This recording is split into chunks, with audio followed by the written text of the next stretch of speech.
Hi and hello everyone. Welcome to Veranda RACE. நான் உங்கள் கமல்.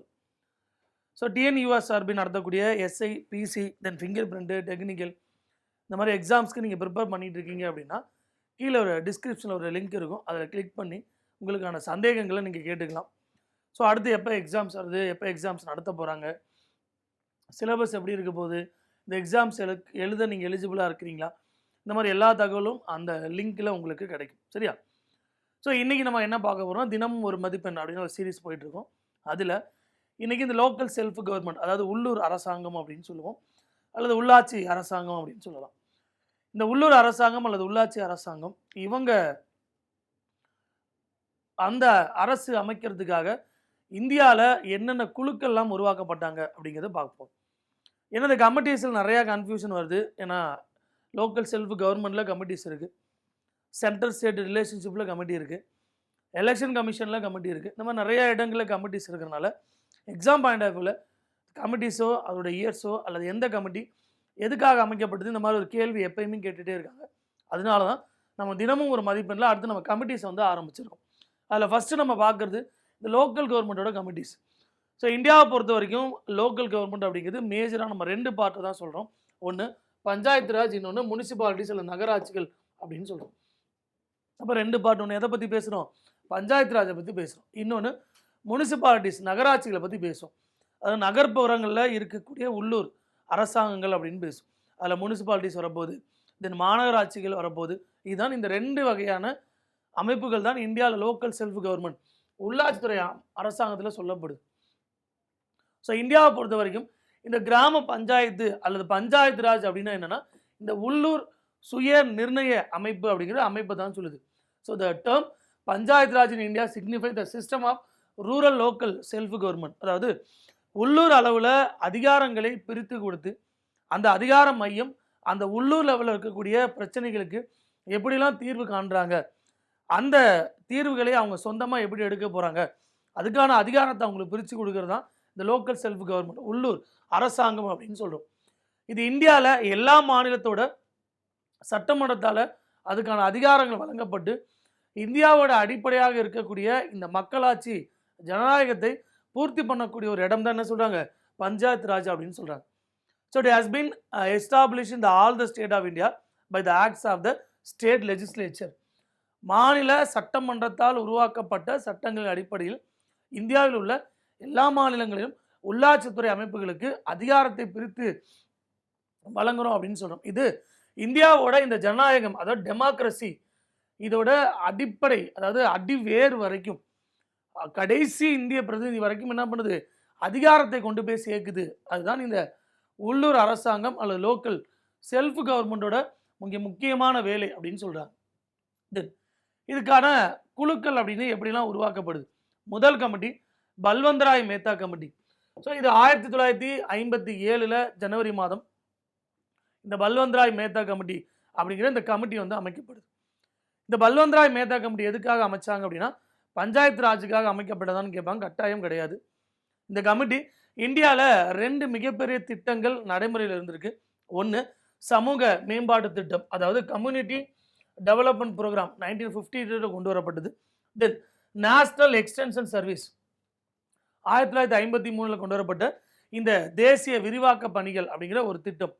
இந்த ரெண்டு திட்டமும் இந்தியாவில் சரியாக போகுதா இல்லையா, அதோட அவுட்புட் எப்படி இருக்குது, எதுக்காக இந்த ஸ்கீம்ஸு இந்த திட்டங்களை அரசாங்கம் அறிமுகப்படுத்தியது அப்படிங்கிறது வெரிஃபை பண்ணுறதுக்காக தான் என்ன பண்ணாங்க, இந்த பல்வந்தராய் மேத்தா கமிட்டி அப்படிங்கிற ஒரு கமிட்டி அமைக்கிறாங்க.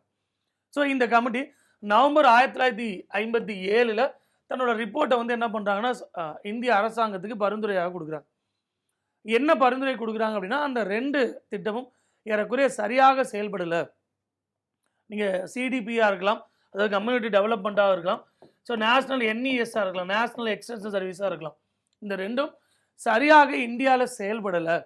ஸோ அப்போ இதை சரியாக செயல்படணும் அப்படின்னா நீங்கள் உள்ளூர் அளவில் இந்த அதிகாரமிக்க அமைப்புகளை உருவாக்கினா மட்டும்தான் நீங்கள் ரூரல் டெவலப்மெண்ட், கிராமப்புற மேம்பாடு நீங்கள் எதிர்பார்த்தது நடக்கும் அப்படின்னு இந்த பல்வந்தராய் மேத்தா கமிட்டியோட ரெக்கமெண்டேஷன் சொல்லுது.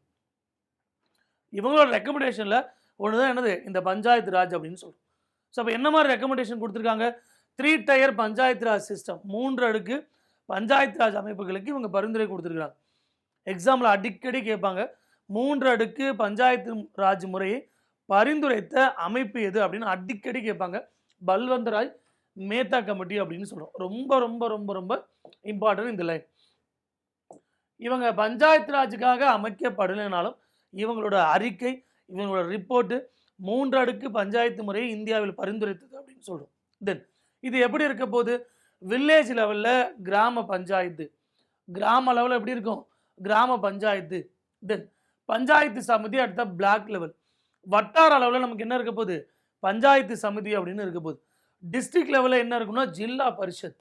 மாவட்ட அளவில் ஜில்லா பரிஷத் இருக்கணும் அப்படின்னு 3 கட்டங்களாக இவங்க இந்த 3 அடுக்கு முறையை பிரித்து வச்சிருக்கிறாங்க இந்தியாவில். யார் ரெக்கமெண்டேஷன் கொடுத்தா? இந்த பல்வந்த் ராய் மேத்தா கமிட்டி ரெக்கமெண்டேஷன் கொடுத்தது, ஃபர்ஸ்ட் கமிட்டி. ஸோ இந்த பல்வந்த் ராய் மேத்தா கமிட்டி என்ன சொல்லுது அப்படின்னா, இந்த கிராம பஞ்சாயத்து, அதாவது கிராம அளவில் இருக்கக்கூடிய இந்த கிராம பஞ்சாயத்து அமைப்புகளுக்கு மக்களை நம்ம டைரக்ட் எலெக்டட், அதாவது டைரக்ட் எலெக்ஷன் மூலிமா, நேரடி தேர்தல் மூலிமா மக்கள் நம்ம என்ன பண்ணலாம்? நேரடியாக நம்ம தேர்ந்தெடுக்கலாம் அங்கே இருக்கக்கூடிய உறுப்பினர்களை. அது பஞ்சாயத்து சமிதி அல்லது ஜில்லா பரிஷத் அப்படின்னு எடுத்தீங்கன்னா அதன் பிரதிநிதிகள் மறைமுகமாக தேர்ந்தெடுக்கப்பட வேண்டும் அப்படின்னு சொல்லுது.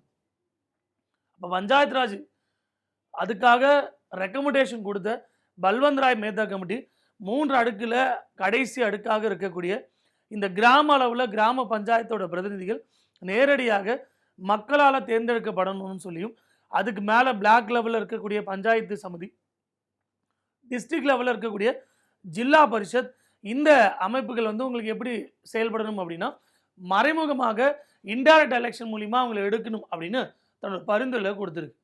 தென் இதே பல்வந்த் ராய் மேத்தா கமிட்டியோட ரெக்கமெண்டேஷன் இந்திய அரசாங்கம் அறிமுகப்படுத்தக்கூடிய காலகட்டம் 1959 அக்டோபர் 2 ராஜஸ்தானில் இருக்கக்கூடிய இந்த நாகூர் மாவட்டத்தில் இந்தியாவில் முதல் பஞ்சாயத்து ராஜ் அமைப்பு அப்படின்னு ஒரு அமைப்பை கிரியேட் பண்ணுறாங்க. எப்போ?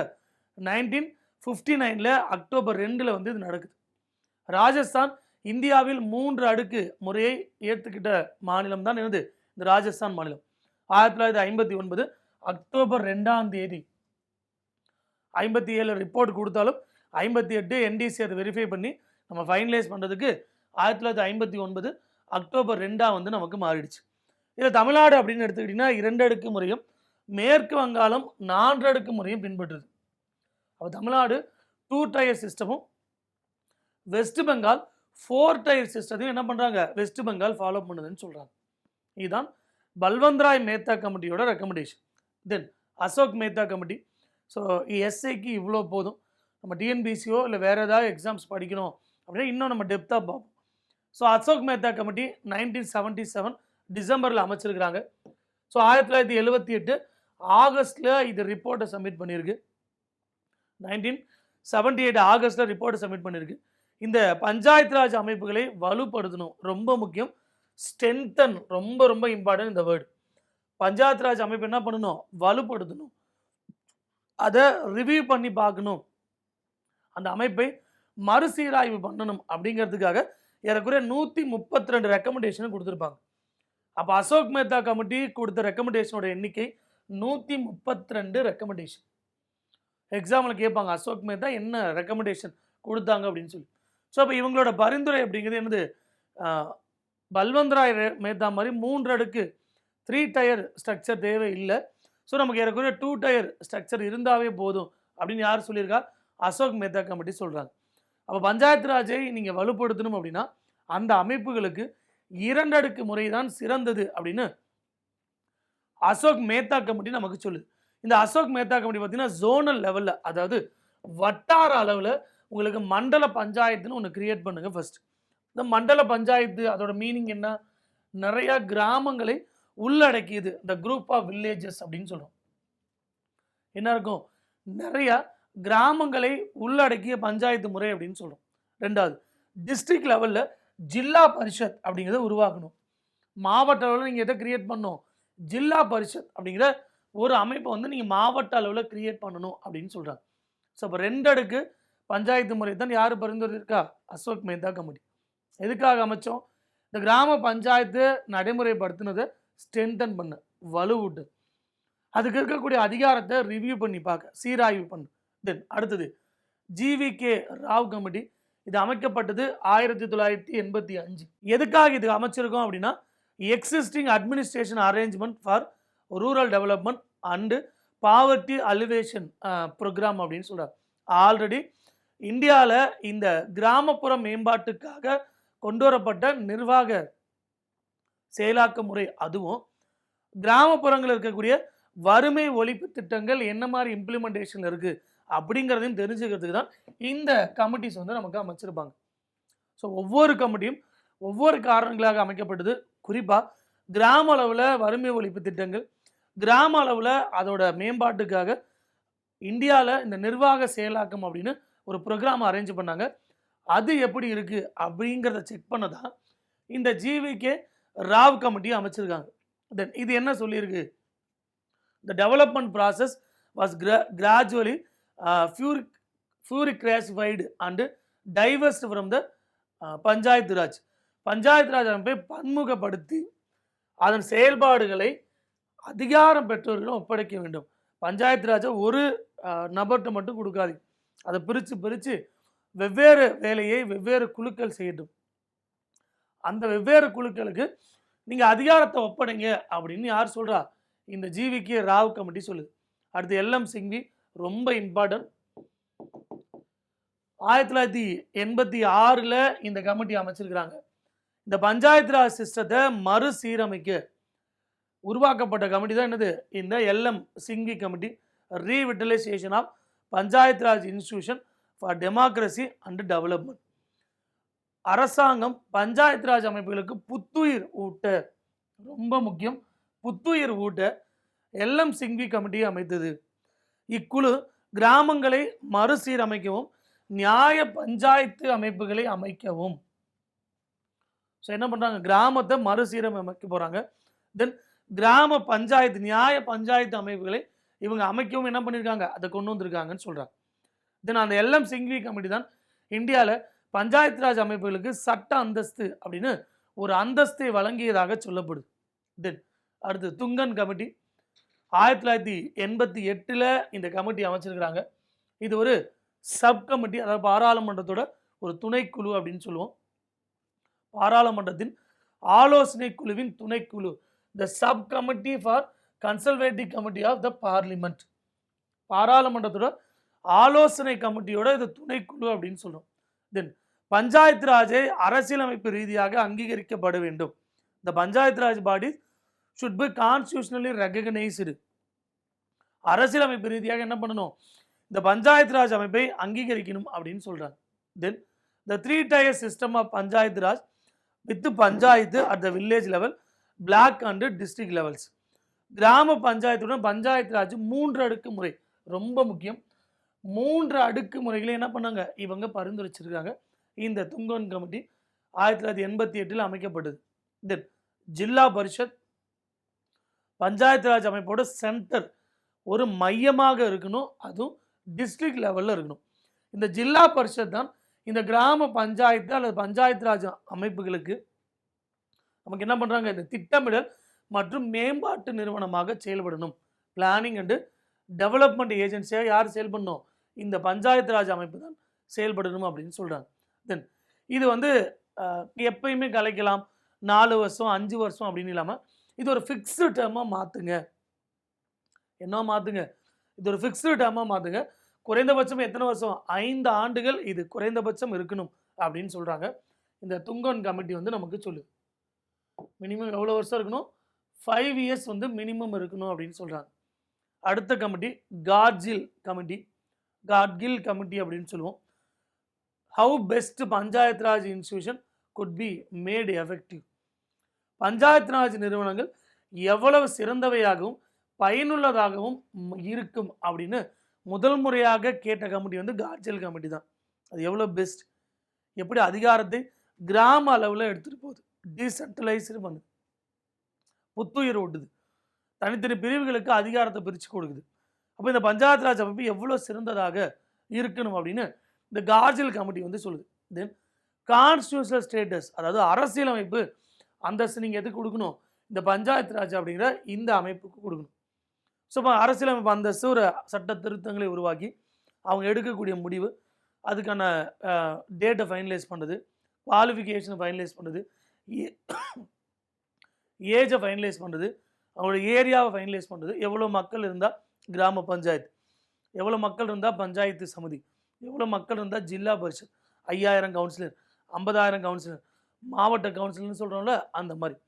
தென் எவ்வளோ மக்கள் இருந்தால் அது நகராட்சி, எவ்வளோ மக்கள் இருந்தால் அது மாநகராட்சி, எவ்வளோ மக்கள் இருந்தால் இந்த மெட்ரோபாலிட்டன் சிட்டி சொல்கிறோம்ல, இது எல்லாமே ஒரு சட்ட அந்தஸ்து கொடுக்கறது மூலிமா மட்டும்தான் நம்மளால் நிறைவேற்ற முடியும்னு சொல்கிறாங்க. தென் இது 3 அடுக்கு முறையை கொண்டதாக சொல்லப்படுது. இது ஒரு 3 டயர் ஸ்ட்ரக்சர் அப்படின்னு எதை சொல்கிறோம், இந்த பஞ்சாயத்து ராஜ் அமைப்பை சொல்கிறோம். தென் துங்கன் கமிட்டி சொன்ன மாதிரி இந்த கார்ஜியல் கமிட்டியும் இவங்களோட டேர்ம் வந்து 5 இயர்ஸ் ஃபிக்ஸ் பண்ணுங்க, 5 ஆண்டுகள் நீங்கள் ஒரு ஃபிக்ஸ்டு டேர்மாக இதை வந்து கொடுங்க அப்படின்னு சொல்கிறாங்க. 3 டயர் ஸ்ட்ரக்சர், இந்த 3 லெவலில் இருக்கக்கூடிய அந்த உறுப்பினர்கள், இப்போ கிராம பஞ்சாயத்து, பஞ்சாயத்து சமிதி, ஜில்லா பரிஷத், இந்த மாதிரி 3 லெவலில் இருக்கக்கூடிய உறுப்பினர்கள் அவங்கள மக்கள் நேரடியாக தேர்ந்தெடுக்கட்டும், டைரெக்டாக என்ன பண்ணட்டும், இந்த அவங்களை எலெக்ட் பண்ணட்டும். The member of the panchayats at all the 3 levels would be directly elected. 3 நிலைகளிலும் உள்ள பஞ்சாயத்து உறுப்பினர்கள் நேரடியாக தேர்ந்தெடுக்கப்பட வேண்டும். தென் ரிசர்வேஷன் வந்து ப்ரொவைட் பண்ணணும், எஸ்சி எஸ்டி உமன்ஸ் போன்ற ரிசர்வேஷன் வந்து என்ன பண்ணணும், நம்ம கொடுக்கணும் அப்படின்னு யார் சொல்கிறா, இந்த பஞ்சாயத்து ராஜ் அமைப்புகளுக்கு இந்த கார்ஜியல் கமிட்டி தன்னோட ரெக்கமெண்டேஷன் வந்து சொல்லுது. சரியா? ஸோ இதுதான் கிராம பஞ்சாயத்து ராஜுக்காக அமைக்கப்பட்ட குழு அப்படின்னு சொல்கிறோம். ஸோ இதோட இயர், என்ன ரெக்கமெண்டேஷன் கொடுத்தாங்க, எதுக்காக அமைச்சாங்க அப்படிங்கிற 3 டீட்டெயில் தெரிஞ்சால் நமக்கு போதும். ஸோ தினமும் ஒரு மதிப்பெண்ணில் இன்றைக்கி நம்ம பார்த்தது இந்த டேட்டாஸ் தான். கமிட்டிஸில் இது போதும். அடுத்து வேறு ஒரு கமிட்டியில் அடுத்த தினமும் ஒரு மதிப்பெண்ணில் சந்திப்போம். ஸோ அதுக்கு முன்னாடி உங்களுக்கு ஏதாவது சந்தேகம் இருக்குன்னா கீழே நீங்கள் ஒரு லிங்க் இருக்கும், ரெஜிஸ்டர் பண்ணிக்கலாம். அதில் உங்களோட சந்தேகங்களை நீங்கள் தாராளமாக கேட்கலாம். தேங்க்யூ. மீண்டும் அடுத்த வகுப்பில் நம்ம சந்திப்போம்.